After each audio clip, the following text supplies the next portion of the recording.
Hello friend, welcome to my channel Ratna kitchen food cooking. কেমন আছো তোমরা? আশা করি ভালো আছো, আমিও ভালো আছি। আজকে আমি তোমাদের কাছে আরেকটি রেসিপি শেয়ার করতে চলে এসেছি, করলার গ্রেভি। চলো তাহলে রেসিপিটা শুরু করি। এখানে আমি করলা নিয়ে নিয়েছি। করলাগুলোকে তেতো না হওয়ার জন্য উপরকার যে খোসা থাকে সেগুলোকে অল্প বিনিয়ে নিয়েছি, আর ভিতরকার বিচিগুলোকে ফেলে দিয়েছি, দিয়ে এরকম করে কেটে নিয়েছি। এবার একটা গরম জল করতে দিয়েছি। গরম জল হয়ে গেছে, তাতে হলুদ আর লবণ দিয়ে দিব, দিয়ে করলাগুলোকে একটু সেদ্ধ করে নিব। তাহলে করলার যে তেতো থাকে সেটা একদমই চলে যাবে।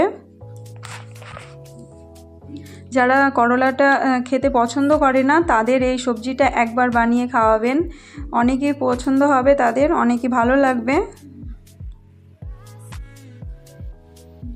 ওর মধ্যে আমি দিয়ে দিলাম 4টে শুকনো মরিচ। করলার সাথে শুকনো মরিচগুলো সেদ্ধ হয়ে যাবে।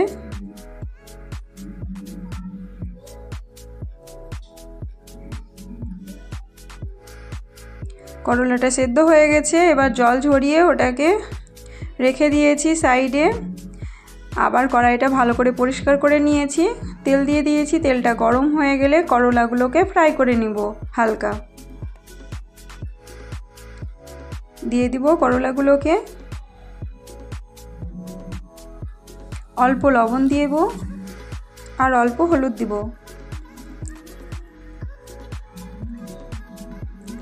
ভালো মতন ফ্রাই করে নিতে হবে।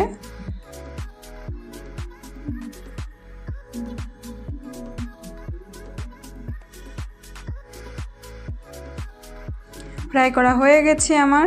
এবার এগুলোকে তুলে রেখে দিব, দিয়ে মশলাটাকে বানিয়ে নিব। এখানে আমি মিক্সি জার নিয়ে নিয়েছি, দিয়ে দিলাম রসুন, দিয়ে দিলাম। করলার তরকারিতে রসুনটা দিলে অনেকই ভালো লাগবে খেতে। আর মরিচের ভিতর থেকে শুকনো মরিচগুলোকে সেদ্ধ করে নিয়েছিলাম, তার ভিতর থেকে বিচিগুলোকে ফেলে দিয়েছি আমি। আর এখানে 2টো টমেটো নিয়ে নিয়েছি। এবার পেস্ট বানিয়ে নিব।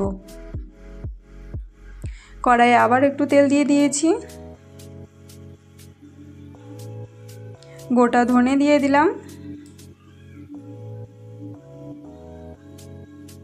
আর অল্প হিং দিয়ে দিলাম।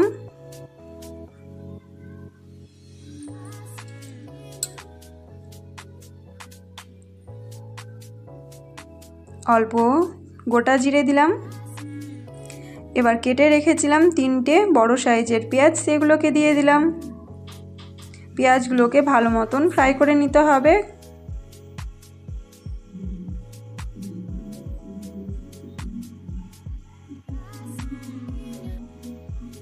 দেখো পেঁয়াজগুলো আমার ফ্রাই হয়ে গেছে অনেকটাই।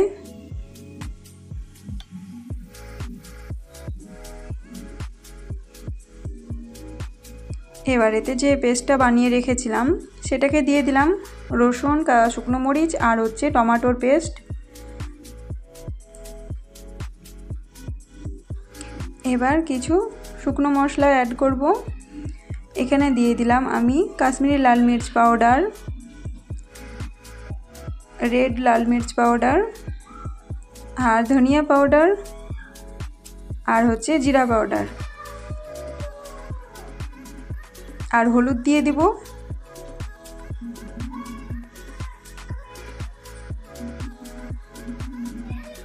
পরিমাণ মতন লবণ দিয়ে দিলাম। এবার মশলাটাকে ভালো মতন ফ্রাই করে নিতে হবে। দেখো মশলাটা আমার ফ্রাই হয়ে গেছে।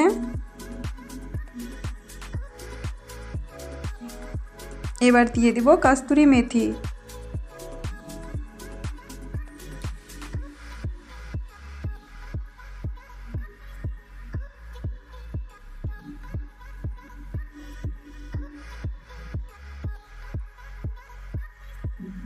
এবার জল দিয়ে দিব।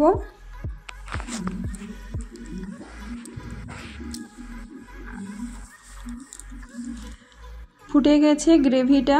এবার ভেজে রেখেছিলাম করলাগুলোকে দিয়ে দিব।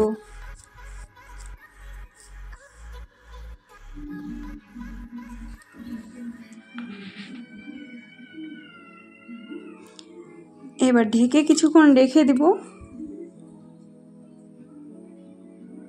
আমি 5 মিনিট মতন ঢেকে রেখেছিলাম। এবার দিয়ে দিলাম গরম মশলা দিলাম,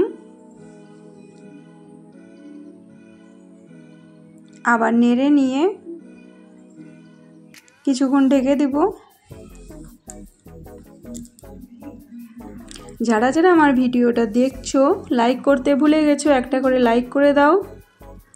আর কোনো নতুন বন্ধু যদি আমার চ্যানেলে প্রথম ভিজিট করেছো, আমার চ্যানেলটাকে প্লিজ সাবস্ক্রাইব করে দিও। আজকেকার রেসিপিটি আমার কমপ্লিট হয়ে গেছে। এবার কেটে রেখেছিলাম ধনিয়া পাতা, সেগুলোকে দিয়ে দিব।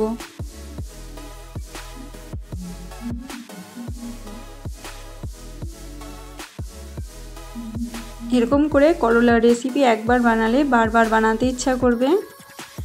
রুটি, ভাত সব কিছুর সাথে খুবই ভালো লাগে খেতে। আজকের রেসিপিটি আমার কমপ্লিট হয়ে গেছে। তোমাদের কেমন লেগেছে আশা করি ভালো লাগবে। ভালো লাগলে লাইক, কমেন্ট আর শেয়ার করে দিও। আবার তোমাদের সাথে দেখা হবে অন্য কোনো ভিডিওতে। ততক্ষণ তোমরা সবাই ভালো থাকবে, সুস্থ থাকবে। Tata, bye bye.